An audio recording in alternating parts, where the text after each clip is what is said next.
London season. The room shimmered with candlelight and the crisp scent of roses. Inside Lady Danforth's grand drawing room, a quartet of strings played softly beneath a canopy of whispering chandeliers. The cream of London society swirled about in a frenzy of silk, wit, and subtle rivalries. Debutantes giggled behind fans. Matrons perched like hawks. Lords bore polished smiles like shields. Lady Cressida Harrow, however, hovered on the edge of the spectacle, unclaimed and largely unseen. She stood near the pianoforte, fingers twitching against the side of her gown. Her dark curls had already begun to loosen from the confines of her pins, a trait her mother found endlessly exasperating. "Do not slouch, Cressida," Lady Honora Harrow whispered from beside her, her gloved hand like silk steel on her daughter's arm. "I am not slouching," Cressida replied under her breath. "I am listening." Lady Honora's expression softened. "You always are." Across the room, laughter rose from a cluster of young bucks and their painted companions. But it was not the laughter that caught Cressida's attention, it was the moment it fell away. Lord Alaric Redmayne had entered the room. A war hero, they said, brooding and brilliant. A marquess twice over, and more recently, a patron of the arts with a particular passion for the mysterious composer F.J. Wilder. Cressida's fingers curled tighter. "The Marquess of Evermere," her mother murmured, following her gaze. "He is quite the sensation." "He listens," Cressida said, a little too wistfully. Lady Honora arched a brow. "That is hardly remarkable. He listens differently." The room shifted subtly as Alaric passed through, cutting a clean line of stillness in his wake. He was tall and broad-shouldered, dressed impeccably, but without vanity. His eyes, dark, cool, and inquisitive, scanned the guests with the ease of a man who found most conversation exhausting. "He looks like he's composing a sonata about everyone in the room," Cressida mused. "Do not be absurd." He paused near the musicians. The quartet came to a close, and before polite applause could ripple through the room, he spoke. "That piece, was that Wilder's Serenade in D minor?" The lead violinist nodded, surprised. "Yes, my lord. Quite new." Cressida turned slightly, her breath caught between her ribs. Alaric Redmayne, Lord Evermere, appreciated nuance. He had recognized her work. "It is exceptional," he said simply. Lady Venetia Gainsborough materialized at his side like a swan gliding onto a lake. "Ah, but Lord Evermere, you must allow me to show you to the refreshment table," she purred. "Your palate must be weary of such somber music," Cressida bristled. Alaric offered a shallow nod and allowed himself to be led away, though his gaze lingered on the instruments a moment longer. "So," Lady Honora whispered, "you mean to pine after a marquess now?" "I do not pine," Cressida said, her voice low and wry.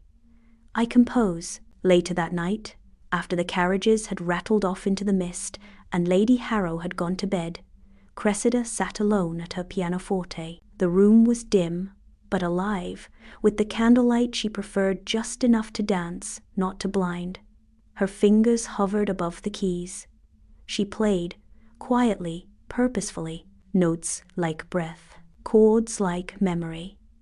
It was not Serenade in D minor tonight, but something new, something that curled like smoke and anticipation, a secret sonata for a man who listened. Outside her window, the city slept, but in the heart of Mayfair, a young woman composed, and a marquess began to dream. Lady Cressida awoke to the sound of tapping, not at her door but her window, a soft, urgent rhythm like the clack of fingernails on glass. She crossed the room. There, perched on the ledge, smiling with mischief, stood her younger brother Tobias, cheeks red from the cold and eyes gleaming. "Are you mad?" she hissed, unlatching the sash. "Mother will have a fit if she sees you scaling walls. Then best you don't tell her. Come along." "Come along where?" There's a rehearsal this morning at the Harmonia Society. I told them Wilder's latest piece might be delivered anonymously, of course. I said I knew someone who knew someone. Cressida's heart thumped like a timpani. You what? Don't scold me, Cress. They loved your last piece. Just come listen. You'll be hidden in the gallery. No one will know. 10 minutes later, she sat in the back corner of a cold rehearsal room that smelled of sheet music and ambition. Below her, musicians argued gently over tempo and phrasing. She barely breathed as they began. Her piece, her music, her soul on parchment, now echoed in strings and winds and human breath. Then came a voice she had not expected. That theme, the second movement, it feels unfinished, as though it's waiting for a reply. Her stomach flipped. Lord Alaric Redmayne stood by the first violin, arms folded. He looked different in daylight, more grounded, but no less intense. Perhaps the composer meant it to feel incomplete, the conductor offered. Or perhaps, Alaric mused, they're simply waiting for someone to answer back. From her shadowed perch, Cressida stared. He wasn't supposed to be here. And yet, somehow, neither was she. And that, perhaps, was the beginning of everything. The Danforth Conservatory, 2 days later. Music clung to the air like perfume, heady, complex, and impossible to forget. Lady Cressida Harrow stood in the back hallway of the Danforth Conservatory, nervously smoothing the edges of her gloves. Tobias had once again gotten her into trouble, or rather, opportunity, by securing an invitation to the midday recital and luncheon. The catch? Alaric Redmayne would be in attendance, and not merely as a guest, but as a presenter of an emerging composer's work. Her work. Don't look so panicked, Tobias whispered from beside her. You're not attending your own execution. That depends on whether Lord Evermere has guessed my identity, she murmured, peeking through the velvet curtain. Alaric stood at the far end of the grand salon, engaged in low conversation with Lord Elbridge and a woman draped in red, Lady Livia Harriton. His demeanour was polite, distant, though his smile for Livia was more obliging than interested. Why must she be everywhere? Cressida hissed. Because, wherever a title breathes, Lady Livia finds a parasol to shade it, Tobias muttered. Cressida fought the urge to laugh. Instead, she inhaled deeply as the steward called for attention. My lords, ladies, and honoured guests, he announced. Lord Evermere has graciously agreed to present a recently discovered piece from the enigmatic F.J. Wilder, Cressida. Fällt her entire spine stiffen. Alaric stepped forward, the crowd shifting to welcome his presence, like waves parting for a ship. When I first heard Wilder's music, Alaric began, I felt as though someone had composed directly from the marrow of human longing. There is intellect in the phrasing, yes, but more there is honesty and courage. Several ladies sighed audibly. Cressida's cheeks warmed. I do not know the composer, Alaric continued, eyes scanning the room, but I suspect they know us all. There was a slight pause. Was it her imagination, or had his gaze paused on the curtain that hid her? Please enjoy Elegy in F minor, he concluded, then stepped back. As the first note rang out, Cressida closed her eyes. The music filled the salon with something somber and resolute, a battle between restraint and yearning. Her fingers moved in her gloves, instinctively echoing every phrase, every suspension. She could feel the shift in the room's energy. The musicians were breathing with it. Even the scraping of forks and flirtatious whispers ceased. And when the final note faded, the applause erupted, not polite, but sincere. You're trembling, Tobias whispered. I've never heard it played with such feeling, she breathed. Outside, a footman passed, brushing the curtain aside briefly, and, in that single flicker of motion, Alaric saw her. Their eyes met. He said nothing, did nothing, but his expression changed. Later, in the conservatory garden, Lady Harrow, Cressida turned sharply. She was alone, or had thought herself to be. But Alaric stood a few paces away, one hand gloved, the other holding a music program folded like an afterthought. "My lord," she managed, curtsying, "I had hoped to find you." "Me?" she asked, too quickly. He approached, slow and deliberate. "You attended the rehearsal 2 days ago." Cressida's lips parted, but she could not find words. "You were veiled, but not invisible," he said with a small smile. "Your brother makes poor accomplice, though admirable herald. I only wished to hear it once, as others would." "And how did it sound?" "Lonelier than I expected." Alaric studied her. "Because you're still waiting for a reply?" Cressida flinched, her breath caught in her throat. He stepped closer. "I do not believe music exists to resolve what it cannot speak. I believe it exists because words fail." "And what is it you wish to say, Lord Evermere?" she whispered. "I wish to know if you'll allow me to write a reply." For one moment, the garden was quiet, and then came the rustle of silk. "Alaric!" called Lady Livia, appearing around the hedge like a serpent in satin. "You mustn't disappear mid-celebration. Lady Featherstone insists on a waltz." Alaric's expression cooled, but he nodded. Cressida curtsied, preparing to retreat. "Wait," he said gently. "Lady Cressida May, I claim your hand for the next." The air was still. Livia's gaze sharpened. "Two do not waltz," Cressida said, her voice faltering. "Then may I walk with you instead?" he offered, as if walking with a lady carried more gravity than leading her across a ballroom floor. She nodded, her heart thrumming louder than any orchestra. And behind her, Lady Livia watched, smiling sweetly, eyes like sharpened glass. The next morning, Cressida found herself staring at her own reflection for far too long. The looking-glass offered no answers, only the faint echo of a woman who had been seen, not merely looked at, but truly seen. She pressed a hand to her chest, where her heart still thudded from yesterday's exchange. "Stop that," she told herself. "He doesn't know who you are, and you cannot afford for him to find out." But the whisper of possibility had rooted itself like ivy through her thoughts. Downstairs, Lady Honora was already in the parlor, her embroidery basket in her lap and a copy of the Morning Register folded on the side table. "You're awake late," her mother said without looking up. "Dreaming again?" "Practicing," Cressida replied, moving to pour herself tea. "Not too much, I hope. We're expected at the Harrington estate this afternoon." Luncheon followed by a musical display. "You'll wear this light blue dress. You've worn it a lot recently, but Livia requested it." Cressida nearly dropped the teapot. "Livia requested it? She claims you look less sallow in this shade. I think it's her way of being generous.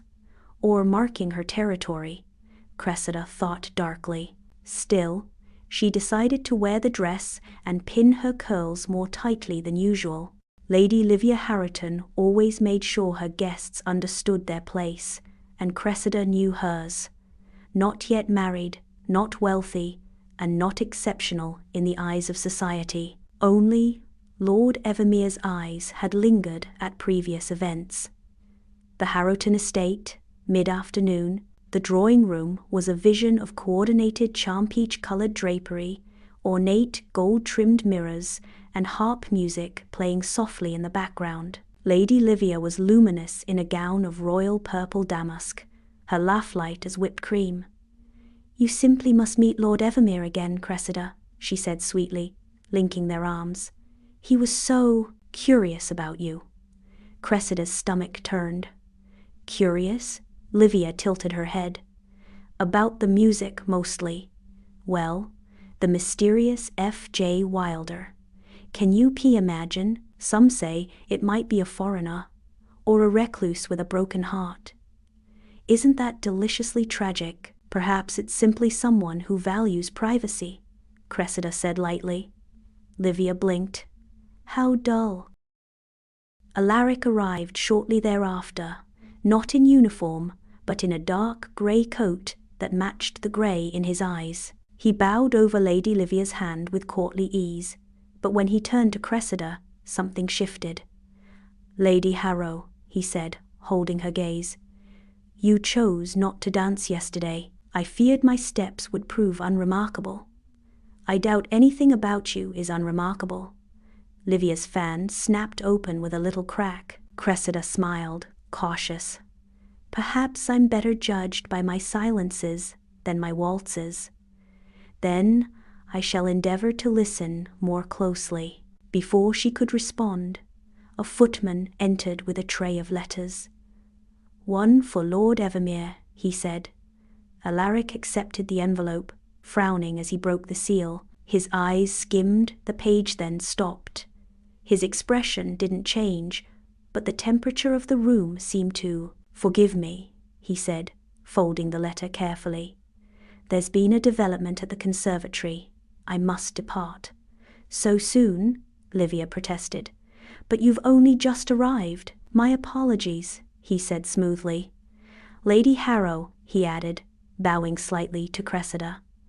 As he left, Cressida's pulse echoed like drum beats. That wasn't an ordinary summons. Something had shifted. That evening, a knock at her chamber door startled her from her composition. She hid the manuscript instinctively. It was Tobias. "You'll want to hear this," he whispered, slipping inside. "Someone broke into the conservatory archives last night." Cressida stiffened. "What did they take?" "Not music, records, committee notes, names." She swallowed. "They're looking for Wilder." Tobias nodded. "And they're starting with the music Alaric presented." Cressida's chest tightened. She had been careful. Her manuscripts bore no name. Only Tobias's connections delivered them. And still, someone suspected. Someone powerful. She moved toward the pianoforte, her hands trembling. "Then we must stop. No more pieces. No more risks."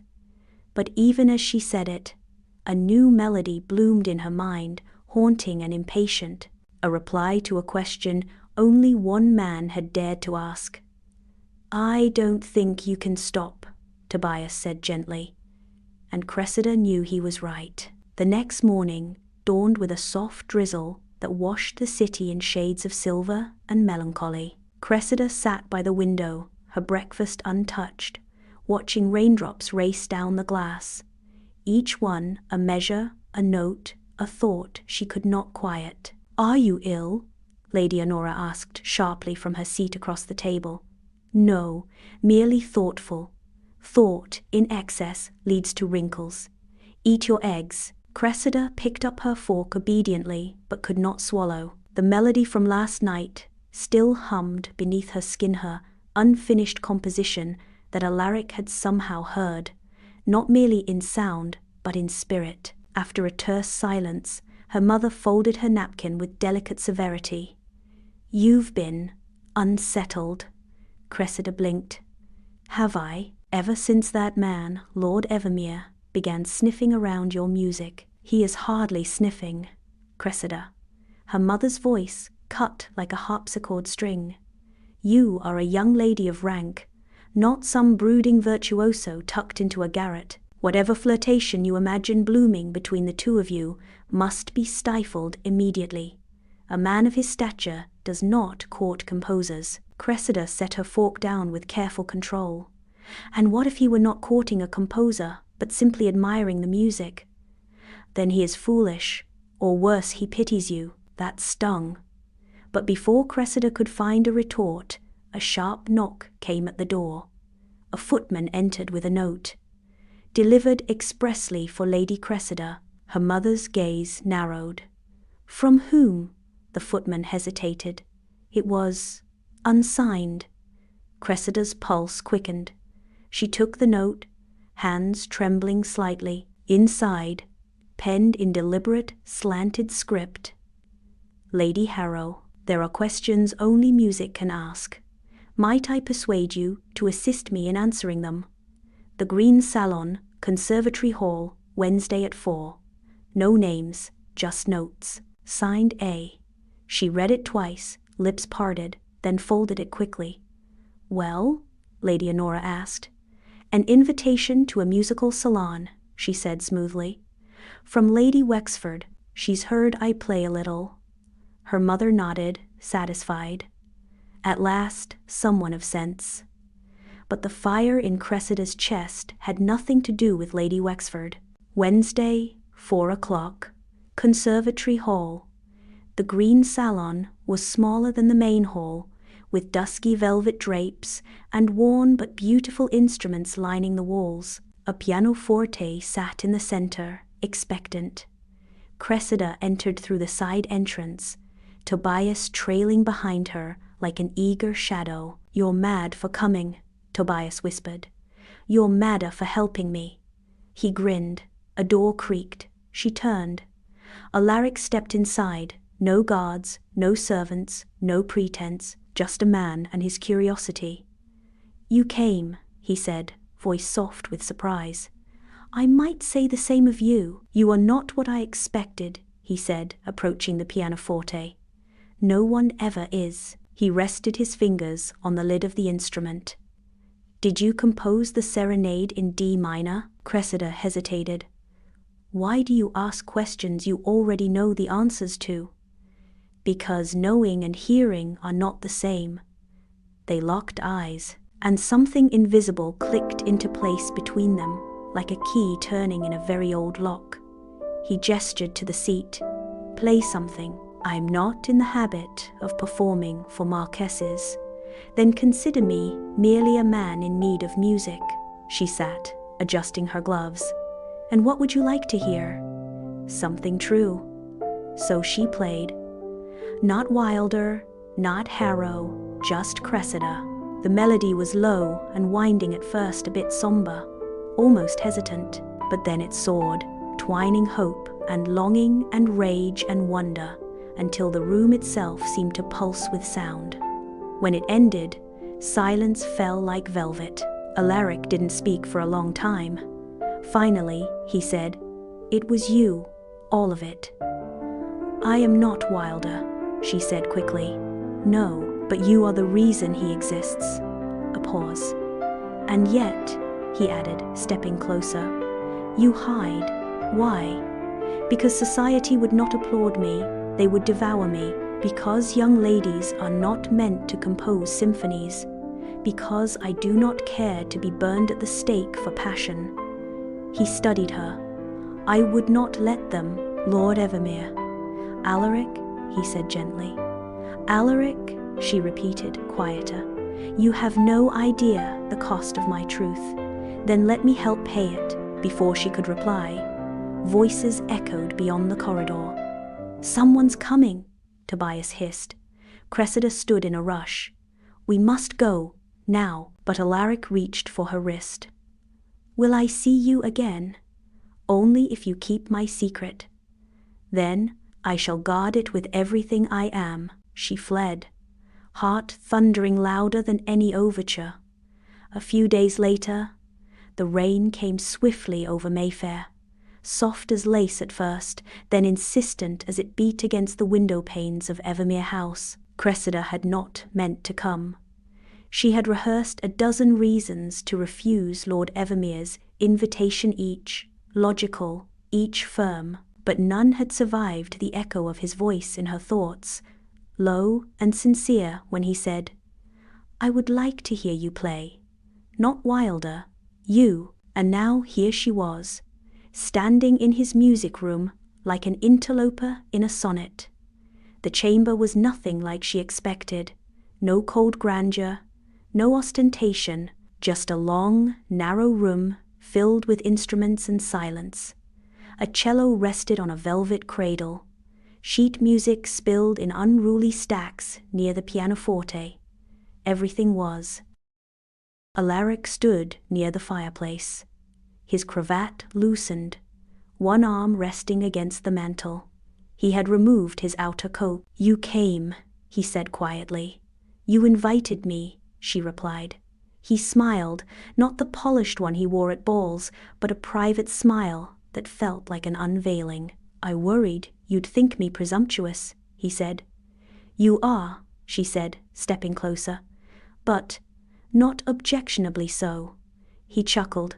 "Your honesty is refreshing, Lady Cressida, and your music room is appallingly untidy." Alaric lifted a brow. "You disapprove?" She walked to the pianoforte, running her gloved fingers along the keys. "On the contrary, it feels real. Like a place one creates, not just entertains." He approached slowly, his voice softer now. "That is the highest compliment you could give me." There was a pause. "You said you wanted to hear me play." "I did. Not wilder." He stepped beside her. "Play as you are, not as you are hidden." Cressida swallowed. Her hands trembled slightly as she removed her gloves, revealing the long, calloused fingers of a woman who lived behind music. She sat, the room held its breath. She played. A piece not yet titled, not quite finished, but it bled truth. Delicate, yearning phrases, offering in sound. Every note told him something she had never dared to speak. When she finished, she did not look up. Alaric said nothing for a long moment. Then, quietly, reverently, "You wrote that for me." She closed the lid. "I wrote it for someone who listens." "I do listen," he murmured. "But not enough. Not yet." There was a knock, sharp, urgent. The spell broke. A footman entered, flustered. "My lord, Lady Venetia Gainsborough is at the front. She insists she must speak with you immediately." Cressida stiffened. Alaric turned to her, his jaw tightening. "I did not summon her," he said. "Nor do I expect you to send her away on my account." He held her gaze. "I would, if you asked." Cressida rose slowly. "I'm not the asking sort, Lord Evermere. I'm beginning to learn," he said, his voice edged with something he did not quite name. She offered him a graceful curtsy. "Thank you for the invitation, and the truth." He stepped forward. "Cressida," but she was already gone. From Lady Thistlewick's society papers the next day, the ton got what they craved to keep their tongues wagging. Dearest readers, a certain marquess was seen escorting a mysterious lady unescorted, unchaperoned, and decidedly unbothered by propriety, into the music wing of Evermere House late Thursday eve. Is our war hero now composing his own scandalous sonata? Sources hint the lady is no stranger to ivory keys or rebellious skirts. Cressida could not remember the last time she had been so thoroughly mortified.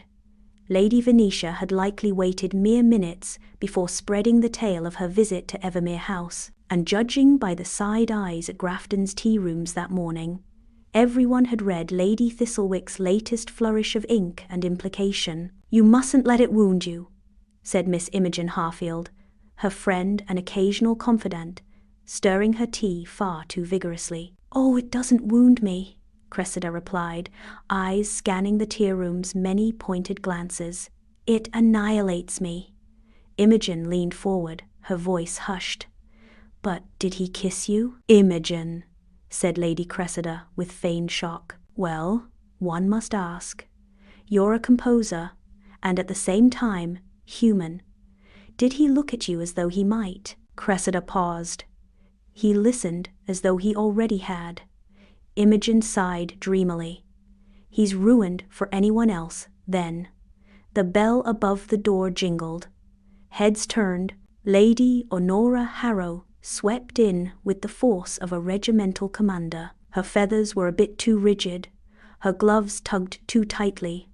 Always a sign she was furious beneath the surface. She reached their table.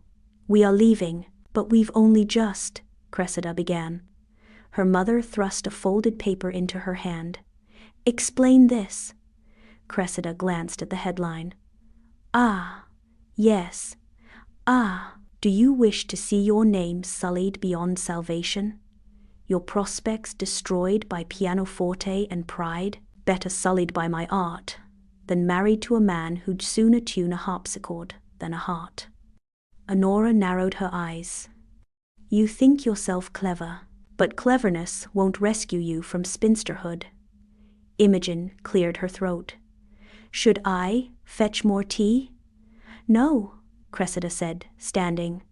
You should fetch an opera box. I suspect the third act of this drama will be positively explosive. That evening, the tension at Evermere House was palpable.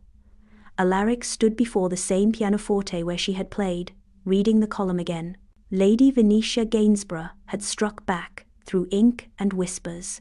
His mother, the Marchioness of Evermere, entered with a rustle of heavy skirts and a face carved from granite. I assume you've read the papers, she said. I've memorized them, Alaric replied dryly. You were seen with her alone. I invited her. I listened to her play, that is all. And yet, the entire ton thinks otherwise. Do you understand what this means for your reputation? My concern, he said sharply, is for hers. The Marchioness exhaled, her voice icier now. You forget your duty. You forget your station. You forget that a woman like her, plain, penniless, stubborn, cannot anchor a marquisate. Alaric turned to her fully. I forget nothing, least of all that you married for a title, and spent 20 years resenting it. A slap would have stung less. The Marchioness left without a word. That same night, in her room overlooking Hanover Square, Cressida wrote. Her quill scratched across the page in furious strokes. It wasn't a sonata, was a confession. She poured the day's humiliation, fear, and raw longing into the staves and key signatures. The music told the truth her lips could not, that she cared, that his listening had meant more than admiration, that his silence, now, meant ruin. And then came the knock, soft, hesitant. She opened the door, and there stood Lord Alaric Redmayne, soaked from the rain. Are you mad? She whispered, pulling him inside. What if someone saw? Let them see, he said. Let them write what they will. He took her hand. I came to ask, no, to declare, Cressida. I do not care for decorum or the dowry you don't possess. I care for how you see the world, how you play it, how you live in it, unapologetically. You'll ruin yourself, she whispered. Then let me be ruined. And he kissed her, not with haste, not with drama, but with absolute certainty. From Lady Thistlewick's society papers the next day. Scandal redeemed? A certain composer of no consequence has become the most talked about lady of the season, thanks to an impromptu visit from a marquis in the dead of night. A proposal is rumored, a performance is planned, and we, dear readers, shall be watching with sharpened fans and sweeter ears. The morning mist had barely lifted over Hyde Park when Lord Alaric Redmayne arrived at the Harrow townhouse. His coat was brushed of dew, his gloves perfectly fitted, and his expression beneath the charming smile held the tension of a man determined to speak plainly. Lady Honora Harrow received him in the drawing-room, the corners of her mouth twitching with restrained satisfaction. To what do we owe the honor, Lord Evermere? I've come to request a walk with your daughter, Lady Cressida. Chaperoned, of course. His tone left little room for denial. Lady Honora regarded him keenly. I imagine it is not just a walk you seek. He offered a half bow. You are, as ever, astute, my lady. Minutes later, Cressida descended the staircase, gloved and bonneted, her expression guarded. They walked briskly down the gravel path of Kensington Gardens, followed discreetly by a footman. I owe you an apology, Alaric began, not one to delay. For leaving so abruptly, she asked, voice light but firm. For not returning sooner, he corrected. I had to be sure about something. Cressida turned toward him. And have you become sure? He paused. Yes, of you, of the composer behind Wilder's name. She looked away, throat tight. And now that you know, I want more than your music, Cressida. They walked in silence for a moment, and then she asked, "And what of Lady Venetia Gainsborough? Does she no longer wish to curate your affections?" Alaric snorted. "Venetia wishes to curate everything, including society. Then I suppose she'll be quite put out when she learns you prefer a composer with frayed gloves." His hand brushed hers. "I prefer truth and genius.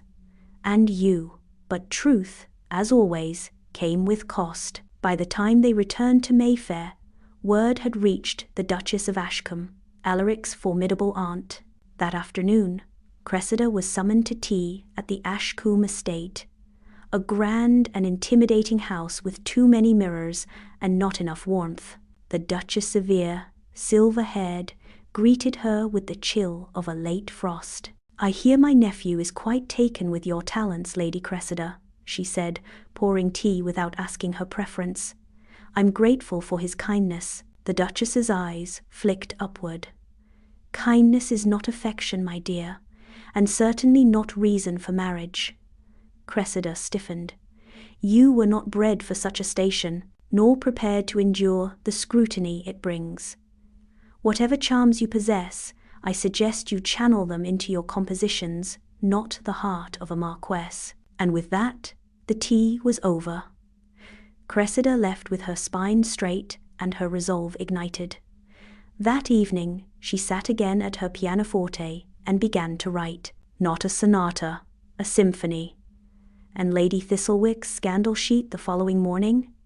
As expected, it read, "Whispers, waltzes." What dashing marquess was seen promenading through Kensington with a certain raven-haired young lady of notable musical flair? Sources say even the Duchess of Ashcombe is striking a discordant chord over the affair. Stay tuned, dear readers, the music has only just begun. The following week brought with it a flurry of engagements, musical, social, and emotional. Invitations poured into the Harrow household, each one scented, ribboned, and bearing the names of London's most curious matrons. Cressida, once on the fringes, had become the crescendo to every gathering's melody. "She's risen faster than a waltz at Almack's," quipped Aunt Florence, peering at the fifth invitation that morning. "And likely to fall just as fast," murmured Lady Honora, not unkindly, but warily.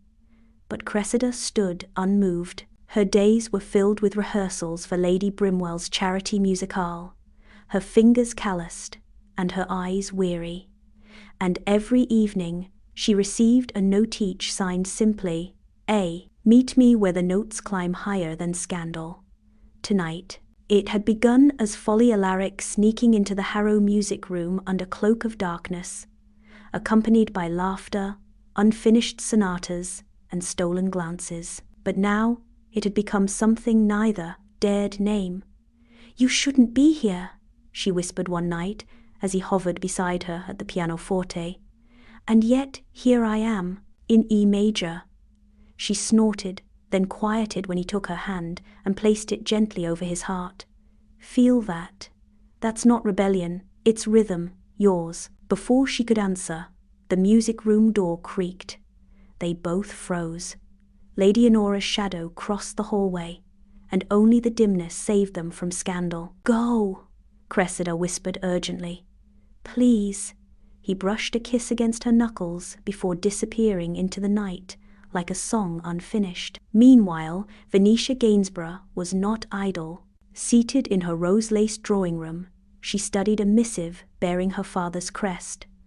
Her mother, the Viscountess Gainsborough, paced in the background. "So, she's caught Alaric's eye. I suppose pianoforte trills are enough to ensnare a marquis these days."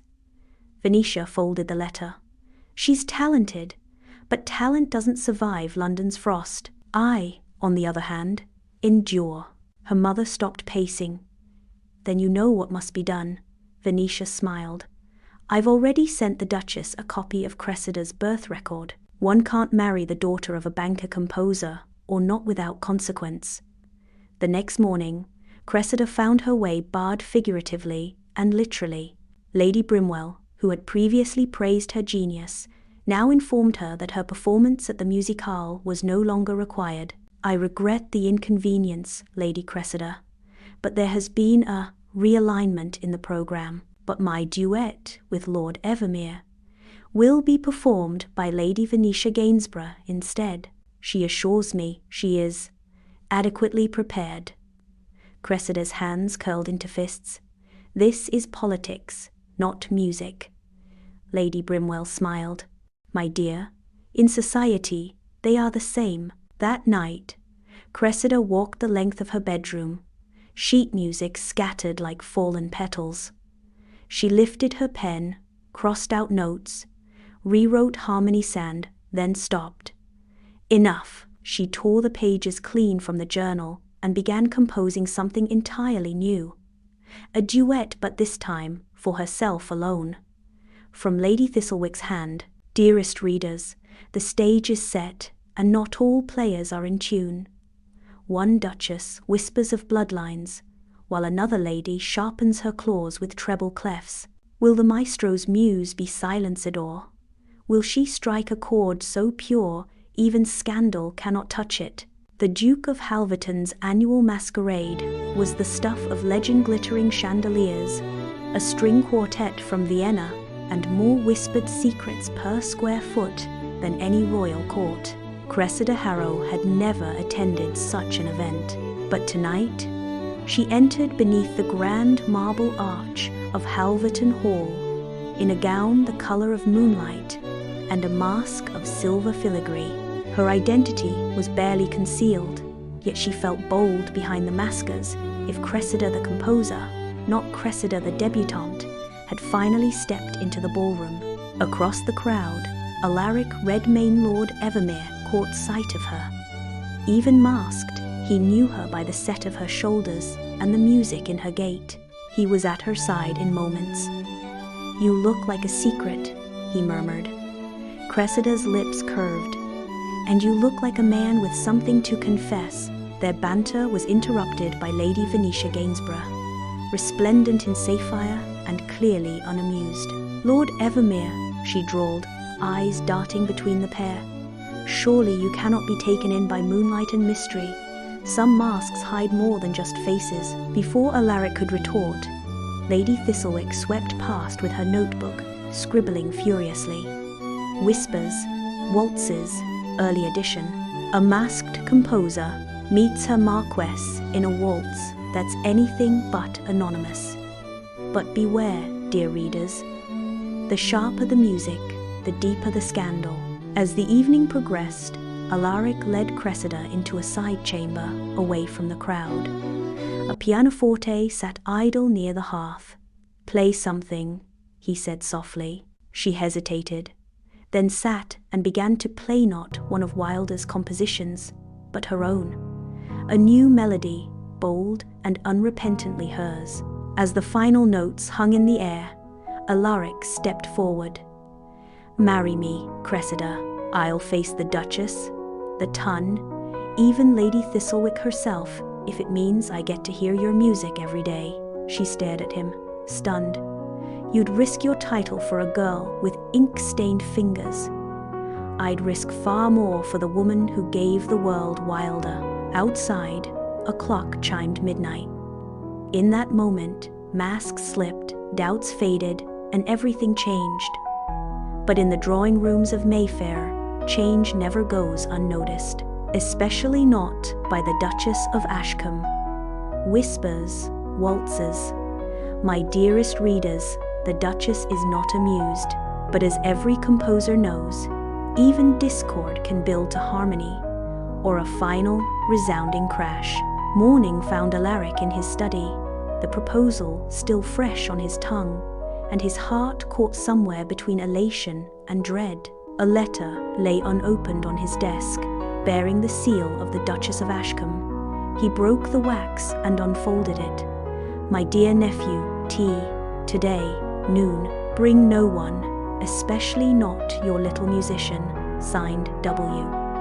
Alaric arrived at the Ashcombe estate with a soldier's composure and a poet's resolve. The Duchess awaited him in her conservatory, flanked by a pair of frowning spaniels and an impressive display of hothouse lilies. "Sit," she commanded. He obeyed. "So, you intend to ruin yourself?" "I intend to marry the woman I love." She sipped her tea. "You would defy 2 centuries of bloodline and decorum for a girl with no title and a dangerous imagination." Alaric met her gaze. "Yes," she studied him. "And if I were to disinherit you? Then I would thank you for the freedom." For the first time in decades, the Duchess blinked.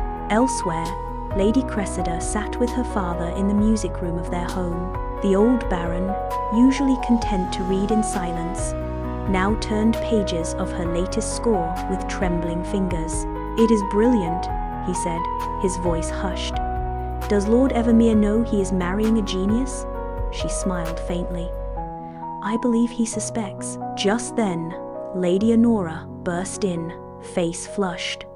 "The Duchess has called on us. She is in the parlor, waiting." Cressida rose, spine steeled. The Duchess of Ashcombe greeted her with frost and fire. "Do you truly love him?" she asked without preamble. Cressida nodded. "I do." "Then compose something worthy of him, of us all," Cressida faltered. "You mean—" "The wedding is to be announced. Lady Thistlewick already knows. You may as well beat her to the headline." As she swept out, Lady Thistlewick's newest column arrived via courier. Whispers, waltzes, from masked melodies to marriage bands. Our dashing Marquis and his Maestro bride have proven love is the most scandalous sonata of all. And thus, the overture came to its final crescendo. An epilogue. Spring arrived with applause.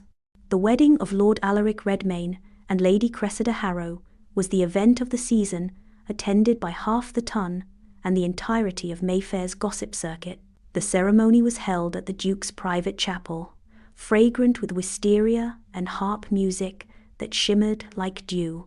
Lady Cressida Harrow, radiant beneath a veil of ivory lace, wore a gown of blush silk satin, embroidered with silver thread in the shape of cascading notes on homage to her life in music. Her auburn curls, arranged in a crown of soft twists, held delicate sprigs of jasmine and pearl pins that caught the sunlight as she moved. Her eyes, a green as piercing as spring itself, never once left Alaric's gaze. Lord Alaric Redmayne, tall and striking in a deep navy tailcoat trimmed in obsidian, wore his family signet and a boutonniere of white lilies. His raven-black hair, swept back in a wave, lent him the air of a romantic hero pulled from Cressida's own compositions. Lady Thistlewick, in her most extravagant bonnet to date, wrote, "Whispers, waltzes, wedding edition, a march down the aisle, a duet at the altar."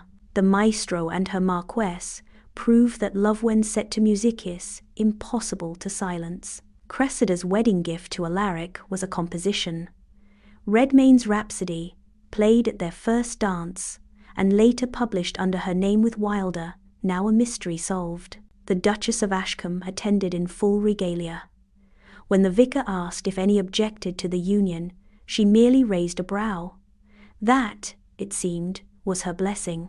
In the weeks that followed, their home became a salon for artists, poets, and visionaries. Cressida taught young women to compose. Alaric, ever her champion, read every review and challenged any critique. And somewhere in a quiet corner of Mayfair, Lady Thistlewick scribbled with glee, "A new era begins." But, dear readers, do not be too quick to close the score, for as every true musician knows, after the final note, the echo remains. And who knows what scandals, symphonies, and secrets may follow in the coming London seasons. Thank you for joining us in the Maestro's Secret. If you've enjoyed this tale of music, mischief, and masked romance, don't forget to like, comment, and subscribe to stay tuned for more timeless love stories.